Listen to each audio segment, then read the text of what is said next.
Hello, brethren and guests, and welcome to the District 8 Freemasons of Washington Roundtable discussion, a casual conversation around Freemasonry. It is important to note that our thoughts and opinions are our own and do not reflect those of the Grand Lodge of Washington, our respective craft, or any concordant bodies.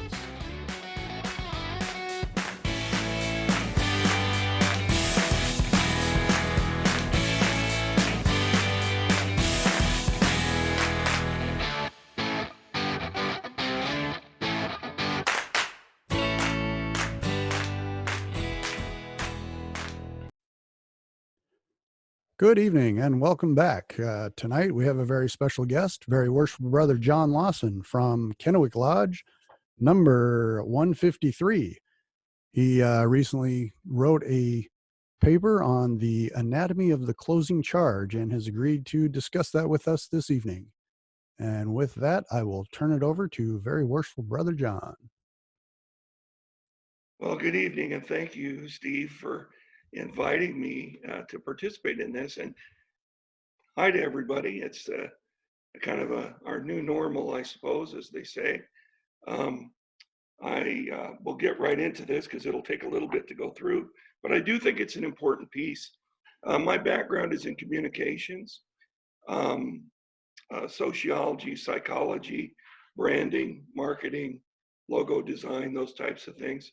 One of the things that I found when I joined the lodge was learning about why we do what we do, why we have ritual, why we memorize things, why we inculcate, forceful recommendation, why we repeat over and over and over. And there are real good reasons for that. But we don't explain that very well, particularly to our new members. There is a psychology to it, an actual science to that, that helps us to, when we say that we're going to take good men and make them better, we don't always explain how we do that. Maybe that's just as well, but for those that are interested in that, I find that as I go around the state, I would say, well, you know about this? And they would say, nope, I don't know about that. And then I began to sort of accumulate those comments, and that became this pamphlet. And it is just a pamphlet. It's a 40-page pamphlet.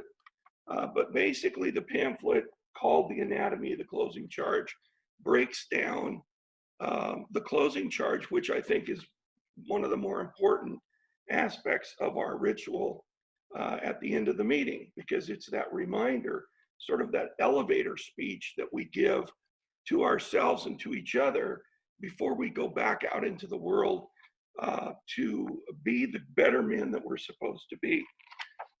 So without taking any further, I'm going to use some slides to help me guide me through this, if I can. Screen here. Oh, okay. Can you see that title slide now? Yep, got it. Okay, very good. All right. And I do want to apologize. This is all the voice you get. And I do apologize for that. One thing I'll never be is a public speaker, because I have a bit of an issue with my vocal cords. It'll be the rest of my life, hopefully not worse, but it is what it is.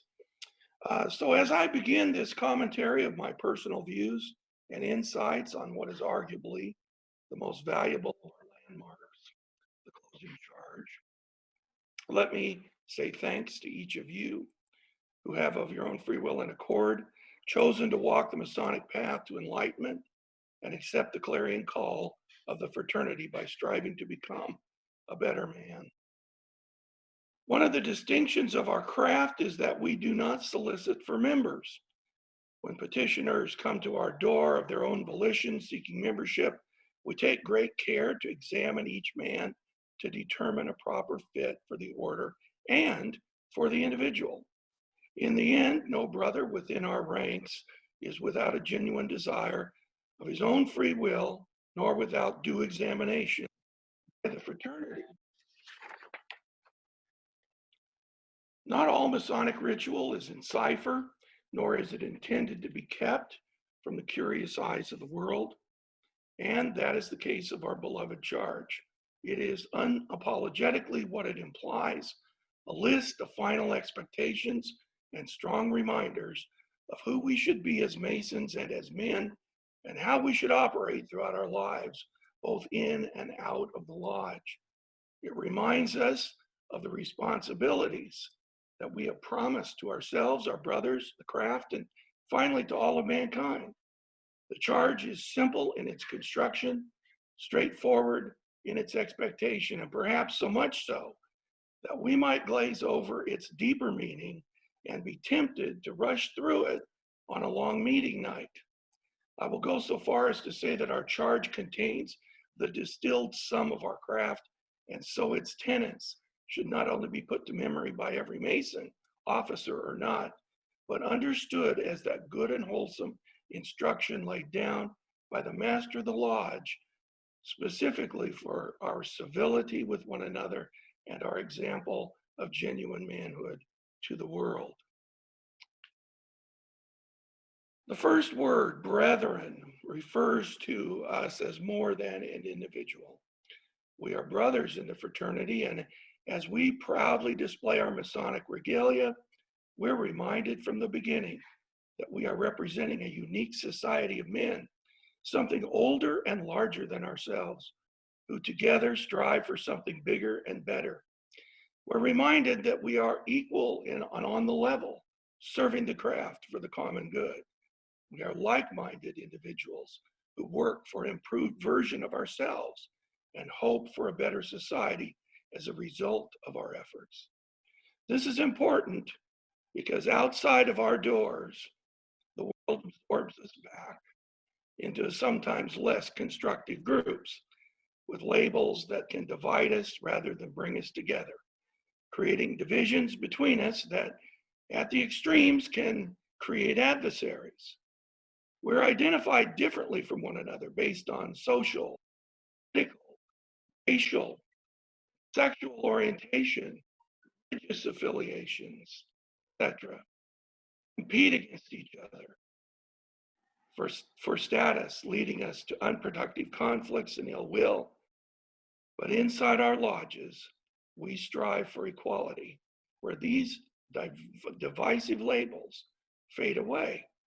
We are like-minded, chipping away at our imperfections and superfluities, attempting to make our lives suitable as spiritual stones that fit together for the builder's use.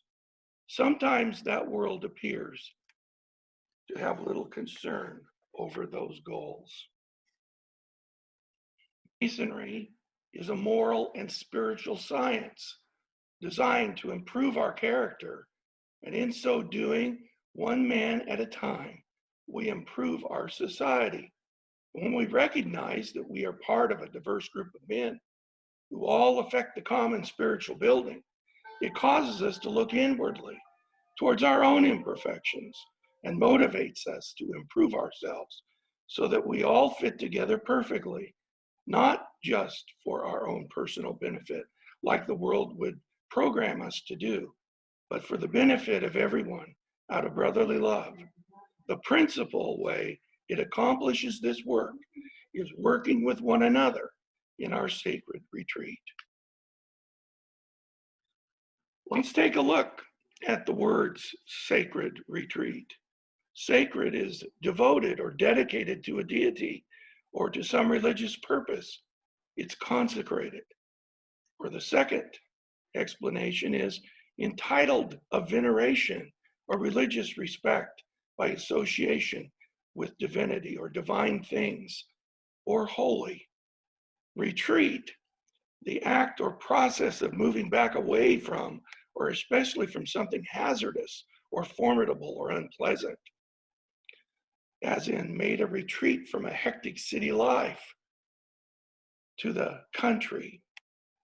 Here, one of the first questions to ponder as we begin: is your lodge suitably set aside for this work of spiritual transformation? Perhaps you haven't thought of our meetings in this way, Have you witnessed a ritual or an initiation where thoughtless chatter or side comments caused chuckles from the sidelines and became a distraction in what should have been thought of as a solemn undertaking? Have you noticed how it can take away from the focus of what the ritual is meant to accomplish? The contrast can be unfortunately stark.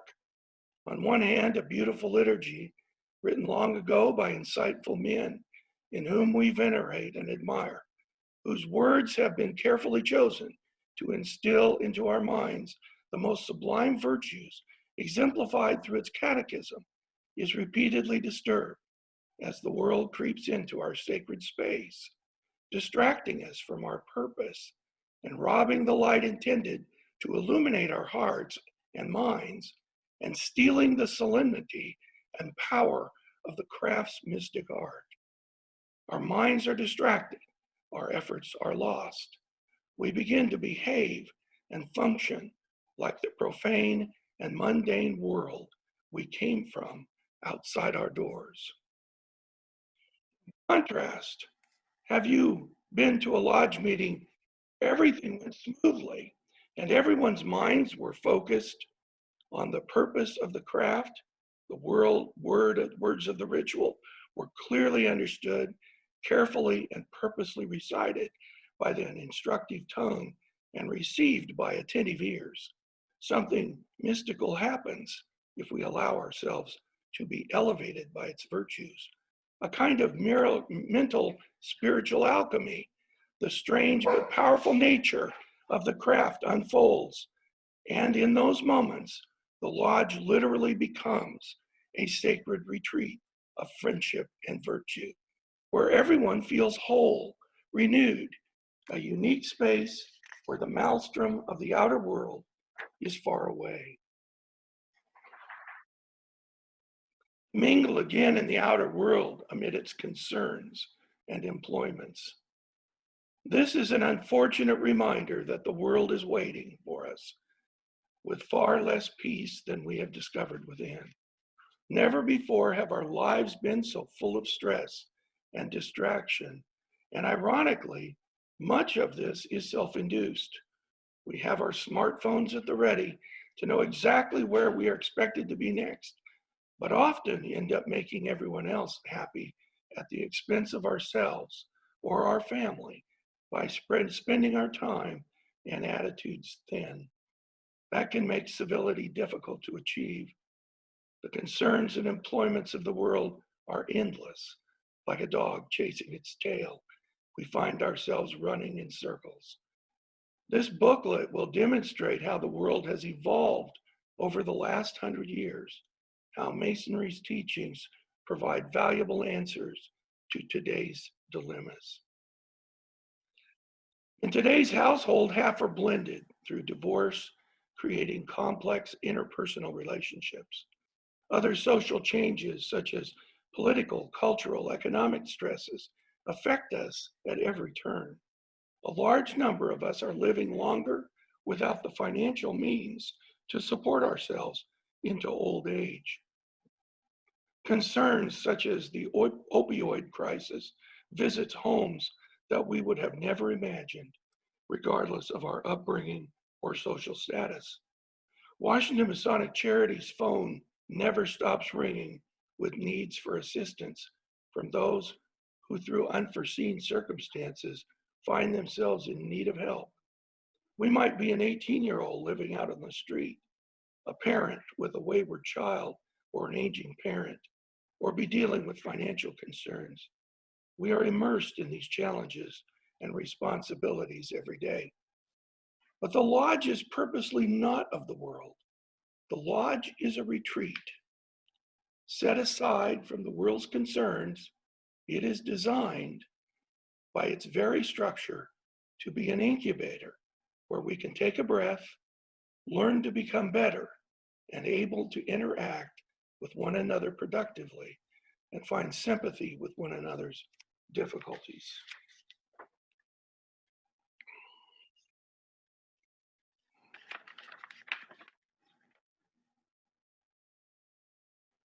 This is a quote from Albert Pike. A man may be a good sort of man in general, and yet a very bad man in particular. Good in the lodge, bad in the world. Good in public, bad in his family. Good at home, and bad on a journey or in a strange city. Many a man earnestly desires to be a good mason. He says so, and he's sincere. But if you require him to resist a certain passion, to sacrifice a certain indulgence, to control his appetite at a particular feast, or to keep his temper in a dispute, you will find that he does not wish to be a good mason. And in that particular case, wishing or wishing is not able to resist his worst impulses. Morals and dogma.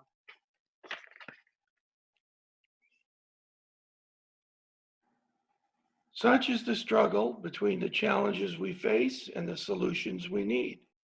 As the words of the charge continues, we are reminded to forget not those duties that have been so frequently inculcated and so forcefully recommended in this lodge. The charge reflects that the world's influence requires forceful recommendation, and our duties and are needed as we leave the lodge room and return to that outer world. Brotherly love, relief, and truth can be hard attributes to find outside our doors. So we are reminded to forget not. We also learn that we have a duty that lays claim to us and asks more than what we might otherwise be expected prior to our obligation as a brother. But the question is, why do we struggle so hard that we must be reminded? Humans are complex creatures, stubborn in nature and free-spirited, making it difficult to transform good intentions into right behavior. Repetition and reminders, useful allegories and symbols are tools of the mysteries. To inculcate is to teach an attitude or idea or habit by persistent instruction. As much as we would like to think that our intentions can be easily converted into actions, the reality is that they have been hardwired together, making intentions sometimes difficult. Whatever a man thinketh, so is he, the volume of Sacred Law says, and goes further to say, do not be conformed to this world, but be transformed by the renewal of your mind. It helps to see the renewal of your mind in a psychological sense. First, we are teleological creatures, meaning we move towards the things we think about the most. We exercise and repeat our thoughts, creating larger and stronger neural pathways in the brain. Gliosites on the cerebral cortex fill with our dominant thoughts, and these become our gut reactions. That just as when we go to the gym to exercise our physical bodies to build up our muscles, we come to lodge to exercise right thinking, renewing our thoughts, and by doing so, our actions begin to follow. As we conform to these inculcations, the gliosites actually physically increase in size and begin to replace previous ones. We do this first out of will to change, but soon after frequent inculcation, our thinking and behavior conforms, and we act with a new value that have been so forcefully recommended in this lodge. Our brain literally renews, and our mind conforms to thoughts of virtue, noble ideas, which lead us to better choices, which leads us to a better life. This happens both physically and mentally.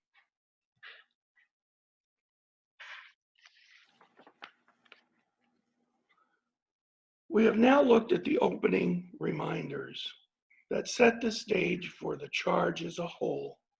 We're not just individuals, but we're a fraternity that has specific expectations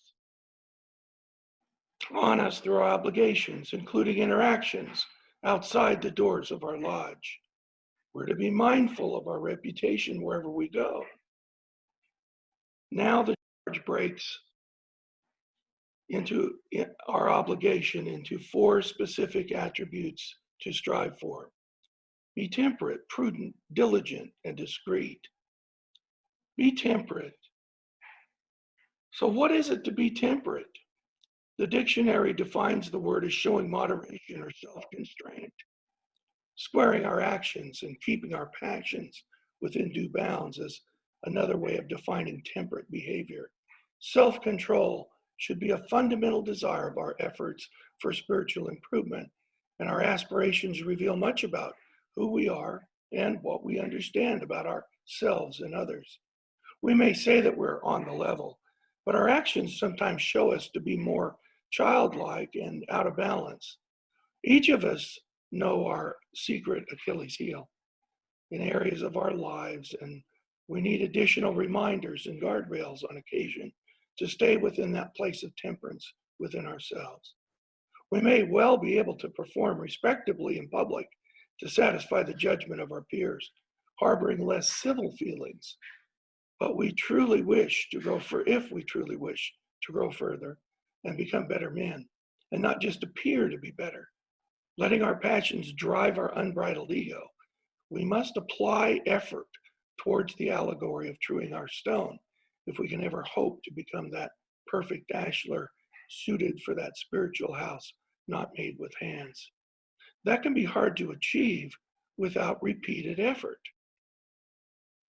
Sometimes we think of intemperance as overindulgence of food and drink, but temperance crosses more subtle aspects of our lives beyond just the outward, and we can't always anticipate where our temperament may reveal itself. In the context of the closing charge, being temperate is more about our interactions with others. For instance, we may show more self-restraint of our personal opinions in the lodge out of a sense of decorum or even a concern about how we may look in public rather than how we actually feel or act if we were to confront our true nature. A dispute or a difference of opinion may come during a course of lodge business, and we handle it with decorum and courtesy, appearing to be in control of our feelings. Eventually, however, we find ourselves with 1 or 2 like-minded brothers, and after a meeting with coffee in hand, or in the hallway of the lodge, or the parking lot, or typing a text, we begin to reveal our intemperance by letting loose our tongue and saying those darker comments behind the backs of our brothers in whom we disagree. We would never want to reveal this attitude to them or to the lodge in general for fear that that may cause them to think less of our otherwise well-disguised character. We may even indulge in making fun or having a good laugh at the expense of someone in their absence. The contrast between our disguised self and our true selves is an example of why we are reminded to be temperate. What we say in regard to one another in private reveals more about our true character than what we say and do in the light of open lodge. Those dark edges of our rough ashlar reveal the work in need of improvement to make us worthy of the title of a brother Mason. Changing that nature takes humility and conscious work on our part, and must first become a genuine desire in our hearts. Only then can our stubbornness begin to be improved. Be prudent. Prudence, simply put, is acting with a showing care and thought for the future to ask the question, is this in our best interest? How might this impact my lodge or my brothers or my life in the future? Prudence is marked by wisdom and judiciousness, and on being shrewd in the management of practical affairs and marked by circumspection. According to Webster, it is what we call forward thinking and anticipating circumstances. Being able to clearly see a probable outcome is yet another important attribute that each Mason should strive for and is essential in leadership. When we are away from the lodge, prudence in all our actions is an equally essential attribute. We should be known for clear thinking, fair judgment in our circle, in our everyday dealings. Be diligent. Diligence is characterized by steady, earnest, energetic effort. When we join the lodge, we obligate ourselves to the goals and objectives of that lodge. We learn that we wear an apron because masonry is work. It gives us pride to wear the emblem of our craft with our jewelry, our license plates, and clothing. But more than this, we have taken an irrevocable obligation at the altar to engage ourselves as fully as our cable toe allows in the work and efforts of the lodge. And we must make sure that we have earned the right to wear those emblems. The old saying, if you're going to wear the jersey, then get into the game, comes to mind. And the bench is only meant for a very short rest. Your attendance is expected as well as your talents, which is added to the successful outcome of programs and projects that everyone has chosen to accomplish. We need to give all when we share in an assignment, ensuring that we get there early and we leave late, that we see an issue or a challenge and don't wait for someone else to seek out a solution. Diligence is doing what needs to be done until it's done. It doesn't matter if it's not your immediate responsibility or your favorite thing to do. Masonry provides us opportunities to take on many different responsibilities, to get to know ourselves better as we move from committee to committee, chair to chair. The wisdom of its structure convinces us through experience that we are more capable than we have imagined. And as we graduate from smaller to larger tasks, we gain more confidence and discover through steady and earnest efforts that there is little that we can't accomplish. From the day we cheerfully serve refreshments to the day we stand as worshipful master, fully responsible for the daily operation of the lodge, the graduated structure and responsibilities that Masonry provides create steady personal growth that we gain confidence in our own abilities. Being discreet. Being discreet is one of those principal attributes we consider when we think of a Mason, where we show discernment for good judgment, conduct, especially in speech, capable of preserving silence. In addition, a Mason should never be quick to judgment or should ever be the peacemaker in disputes, using his keen power of logic, reason, and rhetoric. He should be conscious and weigh his words with economy, making them clear and understood. Above all else, his words should be civil, courteous, and to the point. Simply passing on information as gossip can be damaging. We need to check ourselves that salacious pieces of non-productive information overheard is not unnecessarily repeated. Some gossip, even seemingly innocent, can work negatively towards a brother with unintended consequences. Maintain discretion in your conversations and keep your tongue when it serves no purpose, or worse, has potential negative outcomes. Be discreet in your communications with others.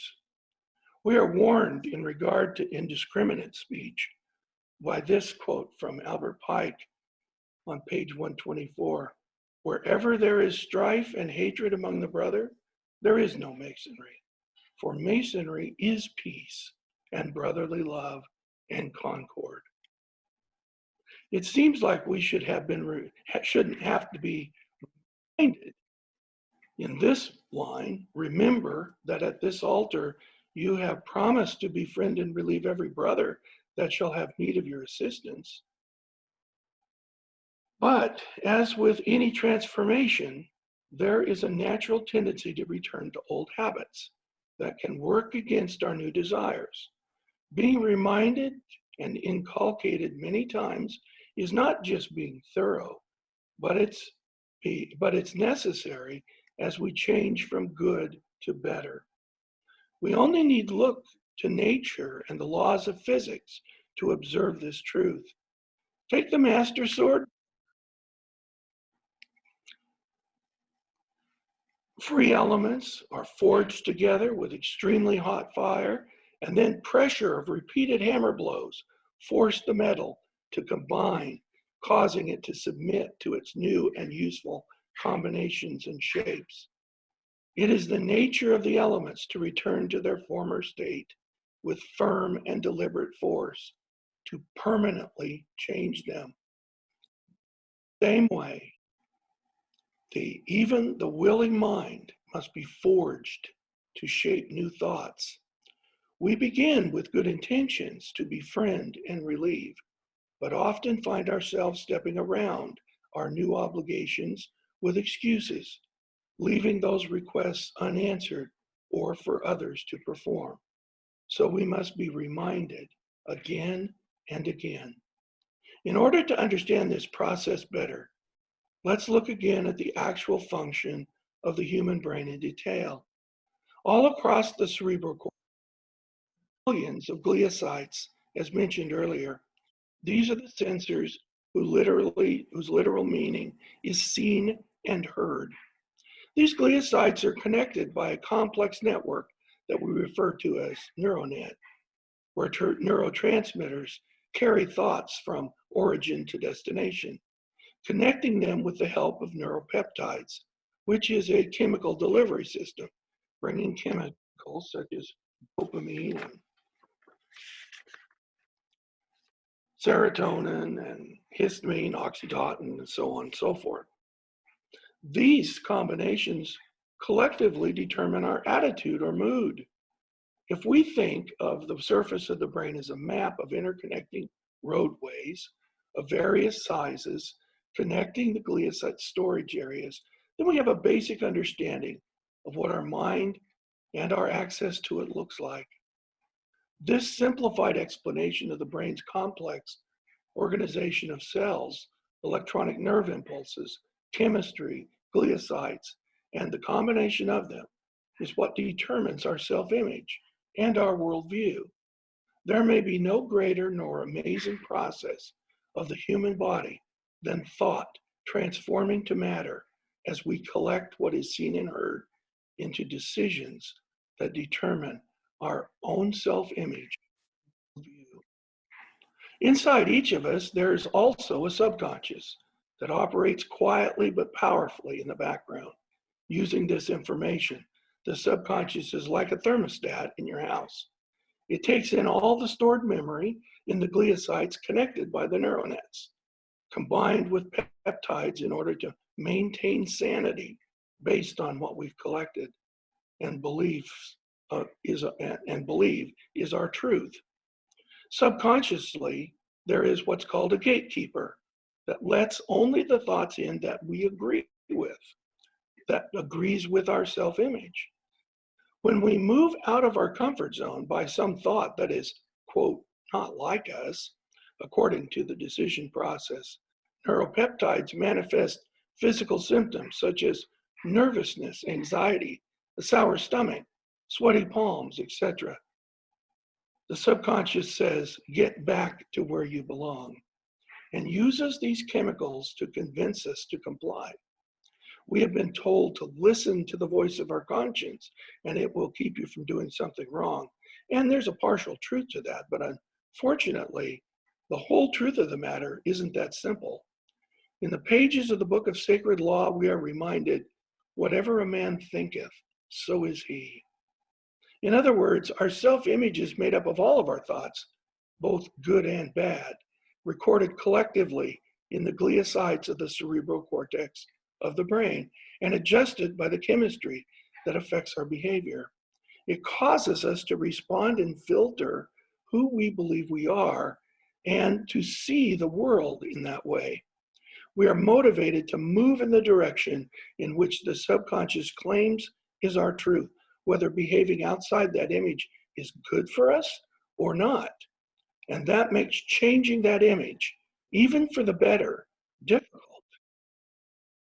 So what do we do, knowing that we are operating on millions of memories that make up our behavior with our subconscious directing the course of our decisions, keeping us comfortable with habits that no longer want? How do we forge our elements into the hard steel blade of a useful implement that improves us so we can honor our obligation to befriend and relieve every brother who shall have need of our assistance? The good news is that Masonry offers a spiritual science to aid the mind through various types of mnemonics, a method employed from the ancient times to improve and assist in our quest. Great and noble philosophic ideals were written in symbols and are taught through allegory to form the mnemonics of the subconscious, to digest and then reinforce through ritual by repetition until the conscious mind finds neural pathways that lead our thoughts to those nobler destinations. This is part of what is called the mystic art and why the charge implores us to remember. This sounds terribly complex, but in reality, you are performing this kind of mental magic subconsciously with ease, many millions of times per second without even realizing it. Masonry and its noble arts, through the science of moral and spiritual teachings, speak to the mind, penetrate the mind's physiology, using its peculiar system of morality, taught by allegory and illustrated by symbol, as if to etch these important ideas onto the mind. The next admonishment of the charge is equally pregnant with meaning, but often overlooked. This line should be looked at very carefully, especially in light of our obligation to civility compared to the graceless age we find ourselves living in at the present time. And you see here the neural pathways that we choose, and if we choose them over and over, they're going to get larger and larger and stronger and stronger. And that's what we call our gut reactions. So we ask ourselves, why do I always do that? Why do I always say that? It's because we exercise that pathway over and over and over. What Masonry does by taking us aside and putting us in a sacred retreat every couple of weeks, and sometimes more than that by reading its literature, is that it breaks down these neural nets and it reestablishes new ones that can work more efficiently to help us to become a better person. So, you have been enjoined to remind a brother in the most friendly manner of his faults, to aid in his reformation, and to defend his character. Let's look at the word enjoined for a moment. The definition is to instruct or urge someone to do something. In other words, it is more than just a simple recommendation, but emphasizes a deeper responsibility to take action, not just a suggestion. You are being urged. We have evolved through society, especially in the 1960s and 70s, as the Me Too generation, and there have been repercussions for these ideas that have morphed and rippled since then, have direct impact on our ability to respond to the urging of the charge. It has become more difficult to feel personal accountability in doing things for the good and well-being of others. Am I my brother's keeper? Should I become involved? We are paralyzed by inaction, often because we are ill-equipped to know how to begin. This makes reminding a brother more and more difficult than in previous generations. Today, men appear to be the unhappiest they have ever been. Many causes have been cited for a recent slide in male satisfaction, evident in a number of social science data sets. Everything from the 24-hour news cycle to the economy to the decline of sex, marriage, family, and religion, respectively. This quote, The current focus on toxic masculinity has many men feeling consciously and unconsciously that they are toxic as individuals, psychotherapist Carla Manley explains. This results in a sense of wariness and constant fear. This fear, much of it unprecedented, can lead to the detachment of relationships. This, of course, can lead to a sense of loneliness that feeds a general sense of unhappiness. So, what's going on? How did we end up here? In order to answer that question, it will be important to take a closer look at how our society brought today's men to find it more difficult to follow Masonic obligation by looking at how architecture reveals the charge over the decades. You might ask, architecture? What possible indicator could there be between architecture and how we went from a confident, outgoing society of men to a fearful me first society? What it possibly has to do with this part of the closing charge. On did we get here? In the late 1800s, houses were built with manual labor, with great dependency on one another. We built common wells, common buildings, all with manual tools that took manpower and required our neighbors' assistance. Out of necessity, many of our homes were built with the aid and support of the entire community. Most notably, we recall the term barn raising as an example. Everyone banded together to help one another in the most basic ways, as labor was primarily by hand. We were a society that had a much greater appreciation on cooperation out of necessity, and that necessity forged friendships affecting our entire social order. We built our homes with large front porches as a result. Most evenings, we would share the rest and reward of a hard day's work and out on the front porch, and it became a place where everything was discussed, planned, and shared. The personal hopes and concerns. It was a society that worked and grew together, helping one another in most every aspect of each other's lives. By the time two world wars had ended in the 1940s, our country had begun to building an incredible good life. Many new inventions had already begun to make life simpler, automating tasks, giving everyone more free time away from the labors that had before taken up the majority of daily life. Our brother Henry Ford's implementation of the assembly line for automobiles, mass production, and implementations such as telephones, radios, televisions became common in everyday life. They were no longer luxuries, they had become these. Movies and record players replaced live performances, and national highway systems propelled us anywhere we wanted to go in our own private cars, eliminating the need for mass transit.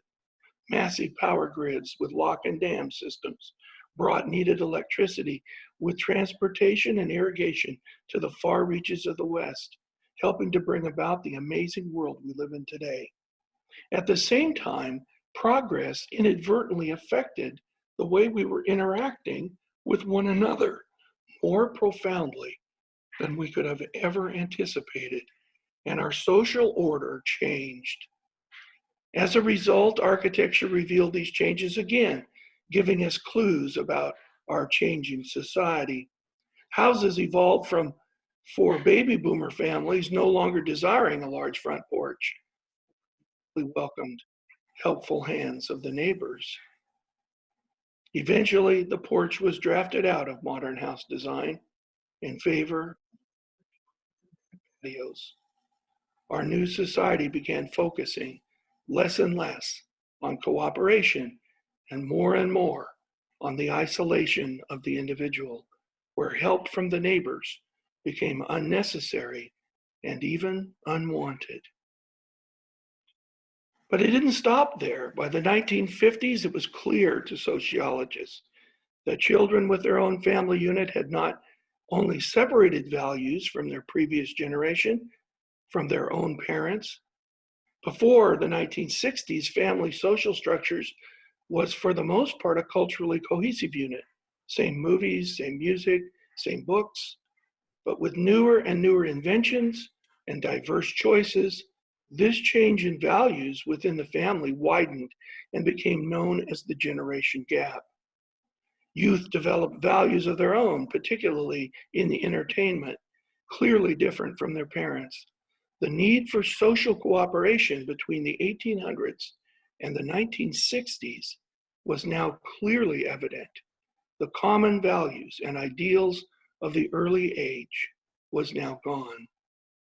We are now living in the aftermath of that evolution of modern society, where traditional models of marriage and family have changed many times over. Today's homes seldom have a front porch, and unless it's for ornamentation, and the large backyards and patios are often surrounded with 5 and 6 foot fences with security gates the neighbors out. Many of our homes have been fortresses with warning signs reminding all who approach that they are being watched. Away from barn raising and front porch chats to internet blogs, Facebook trolls, Instagrams with 24/7 security, all bringing with it their own social and personal implications. Thankfully, the overarching worldview of Masonry's endless values and timeless ideals are far greater than the unintended consequences of 100 years of social change. There is still fundamental desire for fellowship and fraternity, and men still knock on our door looking for answers. There are no other organizations in the world that have an antidote to today's challenges with deeper, more penetrating answers than that of Freemasonry. Our immovable tenets and understanding of the human mind reminds us at the most fundamental level of human behavior the importance of becoming the best version of ourselves, being responsible for one another, and supporting and defending each other as we once did naturally in the days of barn raising a century ago. What came easily to society then must be reclaimed in today's disconnected and isolated world, regardless of its wonderful improvements. No individual can achieve better what can be accomplished collectively. And in order to relearn that important benefit, we must retrain ourselves in how to cooperate once again on the simplest level as we did so long ago. This part of the charge binds us together and urges us to remember that we are not isolated behind walls, nor can we live that way. We lament over why our numbers have declined. So I offer this tour through architecture of society of the last century to demonstrate what has brought us to this challenging place. The society of today finds it difficult to work together. This is not just a Masonic issue. Many of our civic organizations, including churches, are in decline as well. One of America's early symbols was the Greek phasis, borrowed from a well-known Aesop fable that goes like this. An old man had a set of quarrelsome sons, always fighting one another. On point of death, summoned his sons around him, and he gave them some parting advice. He ordered the servants to bring a bundle of sticks wrapped together. To his eldest son, he commanded, "Break it." The son strained and strained, but with all his efforts, was unable to break the bundle. Each son in turn tried, but none of them was successful. "Untie the bundle." And when they had done so, he called them, "Now break," and each stick was easily broken. Though maligned by 2 world wars in modern times and updated on the back of the dime as shown,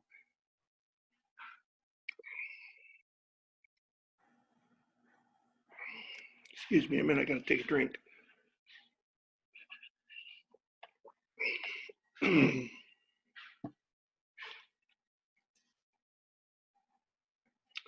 fasces remains a symbol of power and unity around the world and is demonstrated on a number of our own state flags.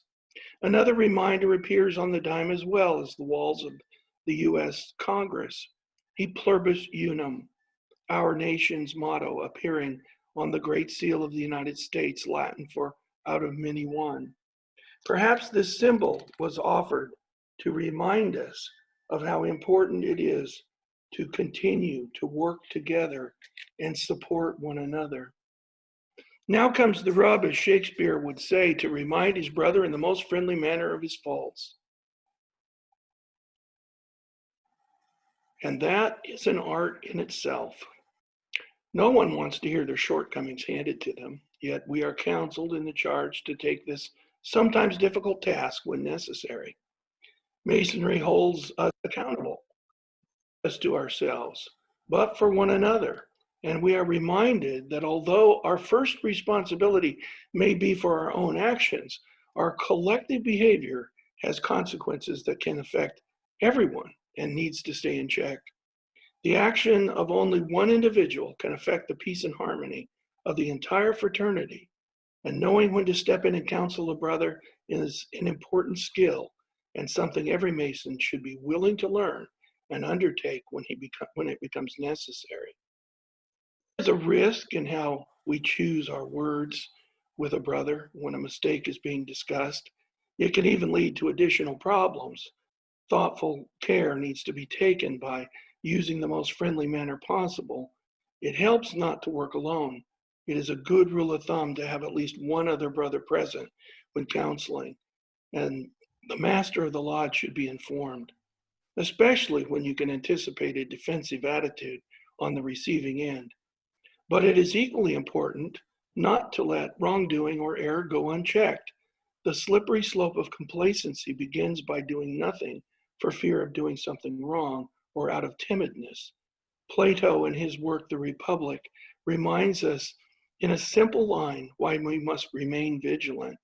An apathetic society is destined to be ruled by people inferior to themselves. Doing nothing has the potential to make the problem worse or give the impression that the error didn't exist. As Edmund Burke, Jerusalem Lodge 44, famously said, all that is necessary for triumph of evil is for good men to do nothing.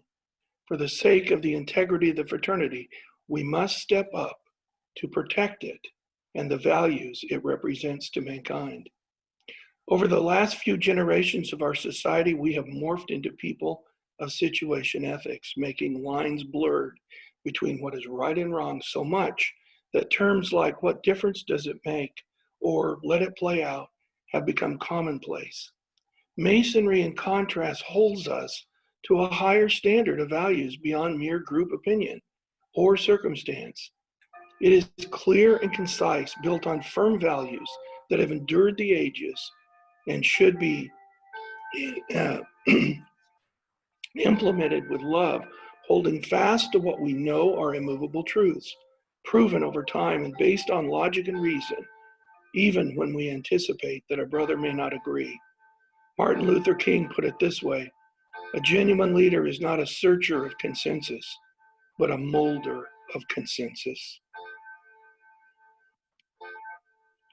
Checking ourselves to ensure that our motives are pure and dispassionate, speaking with civility about the circumstances being addressed is paramount. Let the truth speak for itself calmly and clearly. Truth is not made clear when spoken with a loud voice. It is always good to ask the question, if everyone in the lodge were doing what this brother is doing, would it be a better lodge or a worse lodge? The answer will help you know when it is appropriate to speak with a brother, instead of letting passions, egos, or pack mentality drive your decision. If you decide to speak to them, inform the master of the lodge, bring someone with you, and reassure the brother that we are all working together for the common good. Maintain confidence, agreeing for an acceptable resolution and measurable expectation of improvement, offering help if possible, and making plans for a follow-up. The last line of this part of the charge admonishes us to defend our brother's character.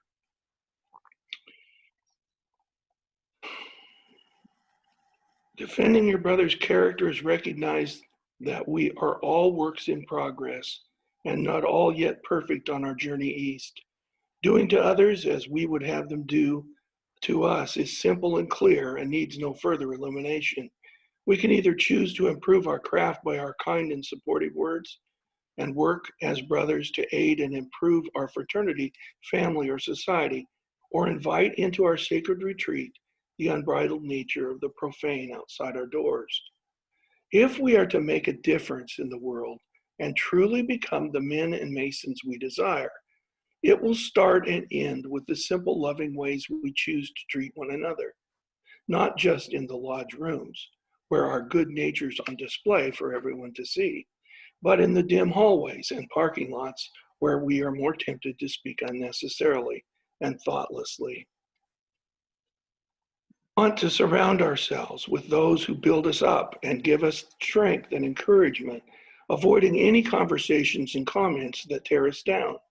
Not only should we reject those kind of conversations when confronted by them, but we are being admonished in the charge to call out those who make such comments and defend the brother's character, reminding the one making the comments of their obligation to uphold and defend their brother's character.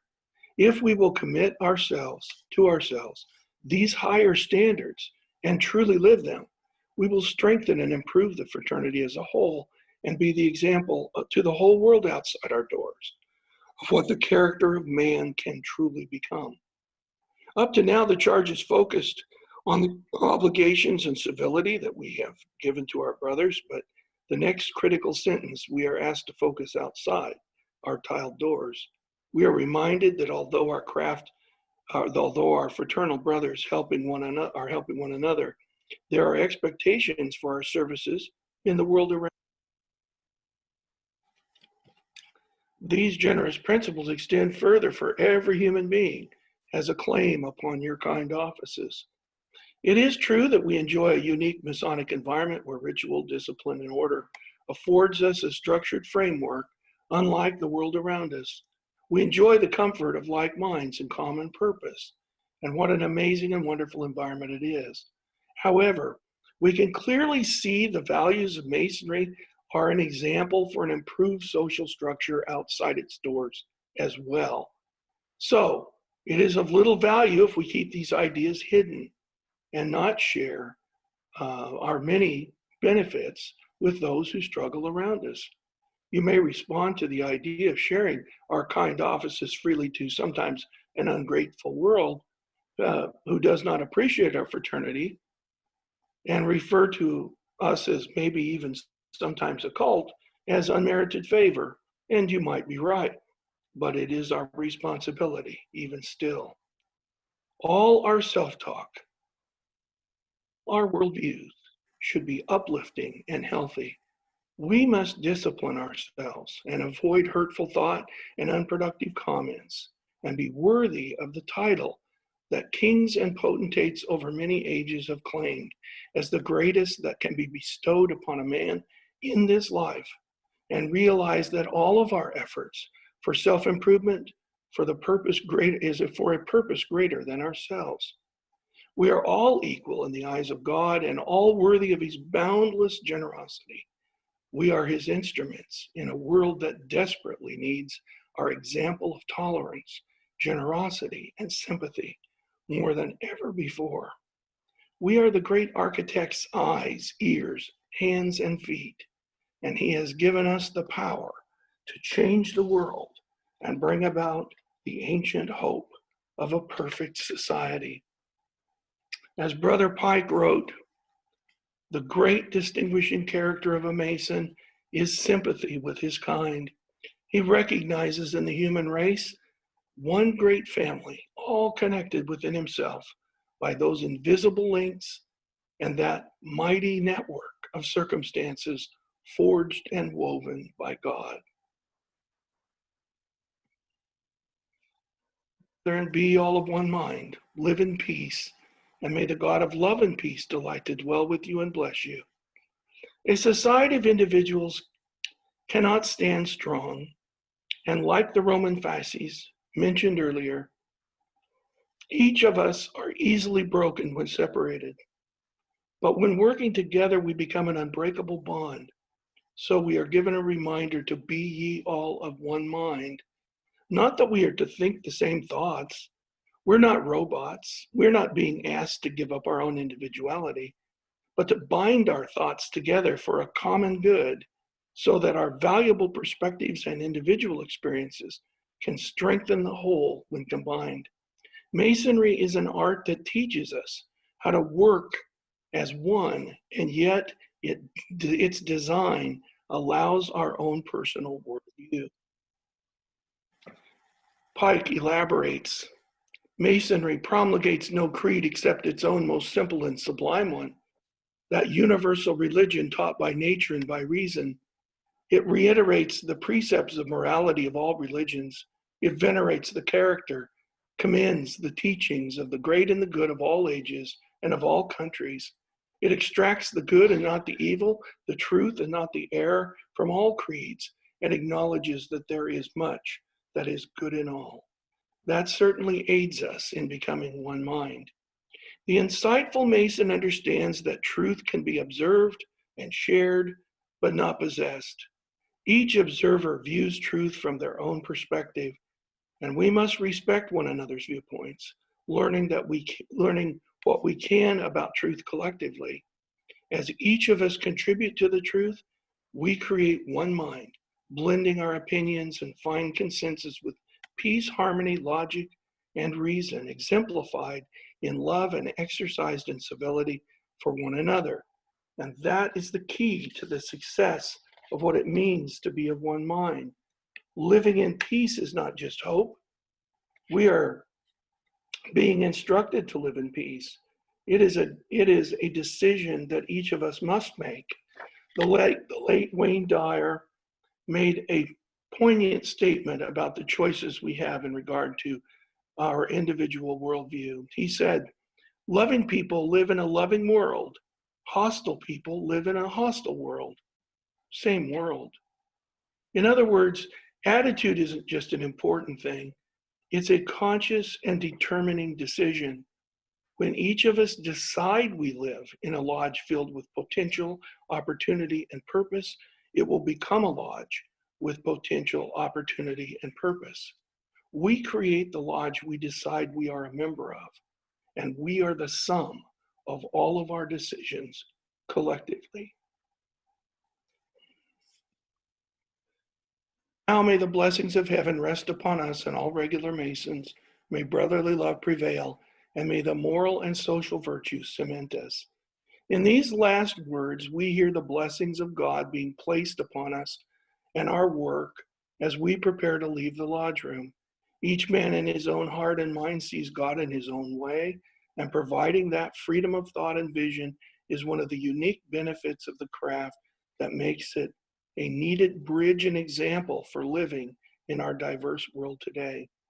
If only we could gain the world's attention long enough and simple enough to understand this truth, that, and this from Albert Pike, that God is one, immutable, unchangeable, in infinitely just and good, that light will overcome darkness, good overcome evil, and truth be victory over error. And this final piece, as we get ready, Freemasonry has endured not because of its antiquity, its influence, or its social standing, but because there have been so many who have lived it. The effectiveness of Masonic teachings will always be the measure by which the outside world judges Freemasonry. The proof of Freemasonry is in our deeds.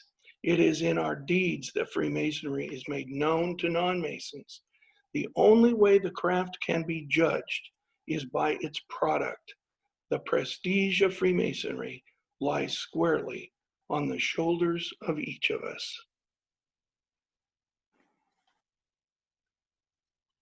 And that will be good for tonight. I know that was a long read, but That was That's basically the content. There's a little more in there, but that gets you most of the way through. well, I for one appreciate it. That is one of my favorite pieces of our ritual, and to get the expanded definitions of each piece really struck a chord with me. I appreciate it, John, very much. Thank you so much, Steve. I appreciate that. And I will open it up to anybody with comments or questions. Sam. Excellent work, John. For next week, this is giving me a diving board, a place to leap off into, and that's an awfully deep pit on the other side. Well, I'm glad. I appreciate the comment, and I guess I just feel like as we've gone around, as I've gone around to maybe 100 lodges or more. I think Steve and obviously Woody knows very well. When you travel, you end up literally going to hundreds of lodges. There's 100. What is there now? 171, 169, something like that. I can't remember. There's a bunch right in there. But it's a lot of lodges, and all of them are different, but all of them are the same. And all of them have their own unique problems, but all of them have this one problem in common.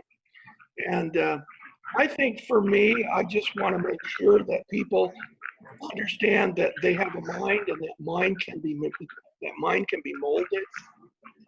And how it's molded is with our very beautiful liturgy and very beautiful ritual. I have a lot of new people that come in that say, why do I have to memorize all this? And hopefully this helps address some of that, and gets people to thinking about why we do what we do. Todd. Can you hear me okay? I just want to make sure I was unmuted. Yep, You we can bet. hear you well. I was deeply moved. I'm really glad I was taking some time off up at the Masonic Park and wasn't sure I was going to, drive in for this. And I'm glad I did. I would have missed it. I would have missed it deeply. I'm wondering, is this manuscript that we might be able to put into our personal collection? I would love to read this and ponder further. It is. It in its entirety. This is out on the Grand Lodge website. If you go to news articles and things like that, it's the first one that comes up. So you'll see it right there. It may not say anatomy of the closing charge. It may just say the closing charge, but it's the same one.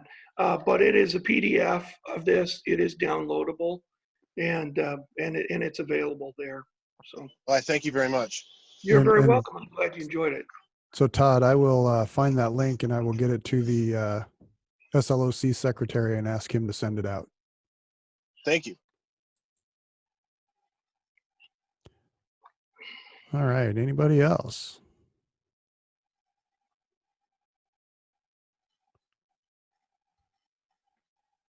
Okay. Well, John, again, I can't thank you enough for coming and joining us all the way from Kennewick. That's the beauty of these virtual over meetings. On the dry side. Hey, Yeah. It's going to be 76 tomorrow, so. It was Beautiful. 70 here, so. Oh my goodness, you guys are having the weather. Yeah. Good for you.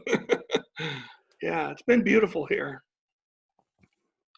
Let me. So, Jim Hamlin, you're unmuted. Did you have something, or just? No, I was just going to say thank you, John. Okay. Oh, you're Very nice. You're very welcome, Jim. Good to see you. Good to see you again. You get all these heads. I don't always.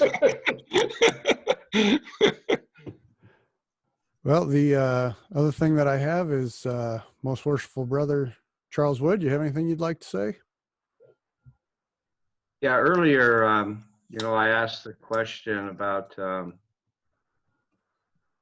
came to my attention that somebody asked if we could use this current meeting scenario, you might say, that we've got going right now, incorporate it into our lodge meetings. And so I've been asking around at different meetings, basically to hear different people's take on this. I do have one concern, and that is if we allowed people to use Zoom, join a lodge meeting after it was open, of course, just so they could hear the paying of the bills, reading of the minutes. They wouldn't be able to vote or anything. If that's something we'd want to do. So I open it up for a discussion. How do you guys feel about it? If, say, you open a lodge and then you went and opened it up for, say, the seniors who can't drive any longer, can't drive at night, for whatever reason, they haven't been coming to the lodge, but, they have a laptop. They could join the meeting using Zoom, Skype, whatever you wanted to use, and take part. Like I said, they can't vote or anything because they're not there. And then when you got ready to close, you would dismiss them. My concern is, would too many people that are coming to lodge right now just say, well, I just don't want to go to lodge today. So they say, I'll join by Zoom. Next thing you know, they're joining by Zoom more than coming to lodge. But yet you would get some of the older ones who can't come for whatever reason to at least feel like they're still a part of the fraternity and have a say. How do you guys feel about that? Open it up for discussion. Well, since I'm unmuted, I'm going to start. Oh, Steve. So I don't think that we necessarily even have to. We can take it a step further. I don't think we even necessarily have to wait before and after opening and closing, but that's an entirely different discussion. I think that it's a great opportunity for people that can't make it to lodge to be able to participate. I think that if there are brothers that start going via Zoom rather than actually physically showing up, and it's brothers that are just doing that, I think that gets back to the closing charge where you remind a brother in the most friendly manner of his faults. Get your butt to lodge. So Steve, would you do this on an ongoing basis, or would you do it like quarterly, where you'd allow them to come in and join it 4 times a year? I think if the ability is there, I think it's up to the lodge to determine how often they want to do it.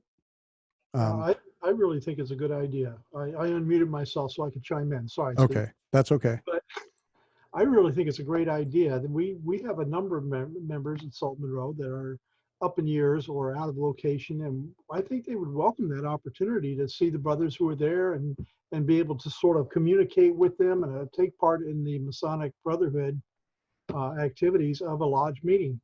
So I think a thumbs up. Let's see how we can make it work.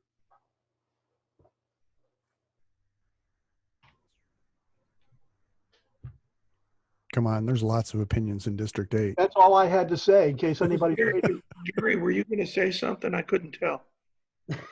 Looked like I you were was going going to say, come on, guys, this is your opportunity to speak up, and this could be a change that we could implement going into the future.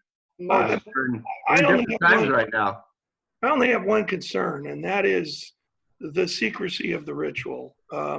You cannot control on your laptop or phone who else is watching, who else is participating. And that can be an issue.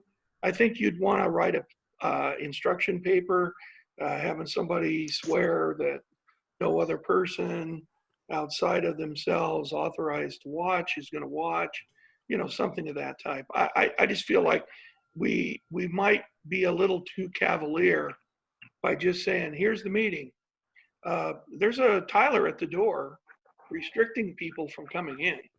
What I'm saying is, and I think that I said that we could do opening and closing, but I think that's up to the brother that's on the virtual connection to make sure that they are in a secure place, not, in the middle of an open room. So, Great. so they can make sure that there aren't people around. They can I just do think that. that needs to be clarified to people because I agree. sometimes- but how about if you just opened lodge, then you turned on Zoom when you got into the business side of it, reading of the minutes, communications, so on. That's not part of the ritual. And then you turn it off and you get ready to close. Oh, I need to be So I mindful got of things like that, but yeah. Todd and then Jim Hamlin after Todd. So I have not been in for a long time, but I do recognize that the ritual that we have is designed in a way to have an effect on who you are. And I firmly believe that that is accomplished by the unity of the group. And I think we've all been in meetings or we've all been in ritual or a degree where the meaning is almost lost or the effect is lost, like our discussion today brought up by the chatter of others or the poking of fun of somebody who's trying their hardest and not quite as good as somebody else may be. And I think I've felt a lot that in different places we've lost the effect and we've lost the ability to imprint onto somebody's not just mind but more of their soul what these rituals are intended for. And I go so far as to say that that includes opening and closing.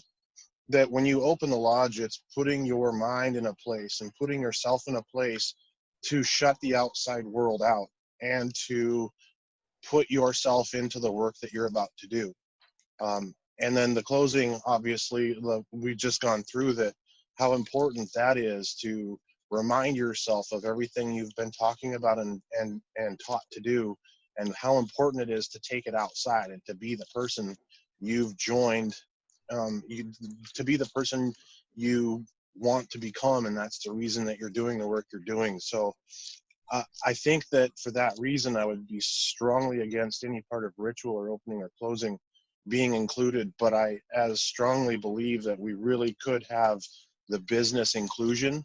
And it's also a chance for us to reach out and have some of that Masonic brotherhood and friendship reaching across, kind of the airwaves to make those connections. If somebody's in Yuma, Arizona, it's great to see them and check in with them and know how they're doing. But I think that all of us would understand the reason for having the rest of it closed. And I wouldn't be against, not doing the opening and closing. I just think that the arguments that I've heard for that, for the most part, you can get around that. But I agree. I mean, if there's a choice between doing the ritual and not doing the ritual but allowing people in, I'm all for allowing people in after you're open. Yep. Jim Hamlin. It's my feeling that brethren don't come because our meetings are filled with minutes and paying bills and other stuff like that. If lodges would reduce that and we do education at each meeting, what a perfect opportunity to entice brethren to come back and sit in lodge. And I think Greg is a perfect example. John and Woody, in case you don't know, Greg Brown here is somewhere in Florida. I'm not exactly sure where, but he's in Florida and he's a member of a lodge here in Washington. And so he's been joining our conversations, and having him here has been very good. See, education can be done, using this type of a program. You would do education and so on. Go ahead, Greg. Oh, wait a minute. You're muted. Nope, I can't unmute you. I There can you unmute go. myself. Oh, there It's you go. 11:30 at night here, and it's way past my bedtime. We're glad to have you. I do appreciate the chance to see a few of the persons who I remember strongly. And my thoughts on this is that I think if we looked at any part of the ritual that we would really want to not have someone outside to hear or see, that we could separate that out, and therefore the portion of the meeting that everyone could attend to may only be half an hour or 40 minutes and would be substantial enough for somebody to participate. Bud.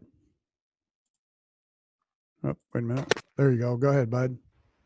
Yeah, to build upon what Andre and Jim have said, if we went into a more streamlined business meeting and then very quickly went through that and then had the Masonic education, and we made it plain that this is for the people that are stuck at home because of age or driving or whatever. And the second part of it is, if we don't try it, we won't know. We should try it. So, Yeah, and I think that a lot of the lodges are starting to go to a more streamlined business meetings. At least the lodges that I've attended, Salt Monroe, Peninsular, Everett, going to a more streamlined business portion of the meeting so that we can do more education, we can do more fellowship. So I'm definitely all for that. Greg, go ahead. Your hand up again. Oh, you're muted. Hold on. There you go. Go ahead. We could certainly start out a meeting, the open portion, and close the open portion by saying, if there's any brother who feels like we've disclosed something that should not be disclosed, or if you feel uncomfortable about something we've done, here's the telephone number and the person to call. And so we can, as in the presentation that we saw, we can offer advice to brothers offline. Yeah, here's the phone number for the Grand Master.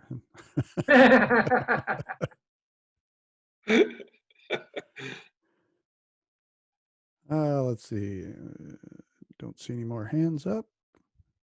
I would like to say that you notice the slide, 50,000 member loss per year since 1960 is almost unbelievable. You can do the math.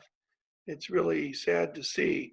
But I think what we have done over these decades is we got scared, and we kind of turned what we were at one time into more of a acceptable version of ourselves to society. So when people came in to learn, they found that there wasn't really anything being taught, not a lot being taught. And then that became the norm. And so the deeper esoteric teaching that underpins our, when, we really get that education in our initiations. We don't really get them outside of the initiations much. But within our initiations, it's almost like, who are these people? And what did they do with Masonry? Because it's a whole different thing.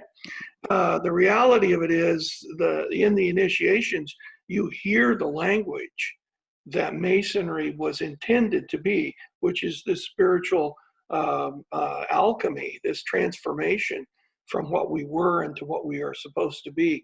It's like our path, our journey forward as men into better men. We talk about it, it sounds great, it's a nice tagline, but the problem is we aren't teaching that in the lodge very well. And as the millennials are coming up, they aren't asking, though, where do I stand? When do I show up? What's for dinner? Like the baby boomers did. No offense, because I'm one of those. But the millennials are coming in and saying, why do you do that? Why is that being done? How is that going to make me a better person? And we have been found a little bit flat-footed. And so learning how to do that, reintroduce, why in the world should we be having a conversation about we need to re-engage education in our meetings? That's what our meetings were supposed to be. And we were supposed to be teaching people, but they got so far off the rail that they became almost all minutes of the meetings. And then you'd have somebody proudly say, hey, guess what? We're almost done. And everybody just goes and has coffee and goes home. What did we really get out of that? So I think it's important that we stop and reflect also when we think about this new technology, how we can use that for education. Because I think any of these opportunities we have to pass forward ideas that everybody that's on here, every little window that's here, somebody has something invaluable to contribute to the whole. And I want to hear it. And so the idea of doing this in an education format, I think is really, really something we should really strongly look at, not just think about, but actually begin to implement. I just think it's something we need to, if we continue on the current, you saw the chart, if we continue on that same path, we are going to lose. And guess what? Every soul in this group, every soul in this fraternity is living at this time, chosen for this, if you want to call that, chosen for this time to come in and be a Mason. How are we going to save it? How are we going to transform what we have into something that can sustain itself? Because right now, in my world of marketing, it is not a sustainable model. If you look at the chart, it's going down and nothing is pulling it back up. So that's my fearful comment. We have to change that. We have to change that model. And I think we are. I think slowly we are changing that. Like I said, you go to more and more lodges that are putting the education back into the lodge, and Right. and I think Right. we're hopefully it's not too late. Hopefully we're going to. It's never too late. There may only be 1,000 of us by the time we're done, but it's never too late. Remember, it started out with a very small group. If you go back to the Grand Lodge of England, the ancients, the moderns, there weren't that many of them, just a few thousand. And they were arguing back and forth for 100 years before they ever really gelled. So if you read the history, it's quite interesting. And so I think we have all the opportunity in the world to make it whatever we want it to be. We've got to find that vision that's going to turn us into that. Everybody's got to capture that vision. All right. So I am going to unmute everybody. I want to add one note at the risk of sounding heretical. I'm far less interested in building our numbers than I am in building our quality. Exactly. I've seen the education that we've been presenting tonight and in nights past and in the recent year or so of lodge meetings to be high class and above what has been presented in the past. And I relish that, because each time I go to one, I walk out a little bit more aware what I need to be doing, what I should be focused on within myself to make myself a better man. And if I just get 3 people to come together in a meeting, learn from each other, hey, we're successful.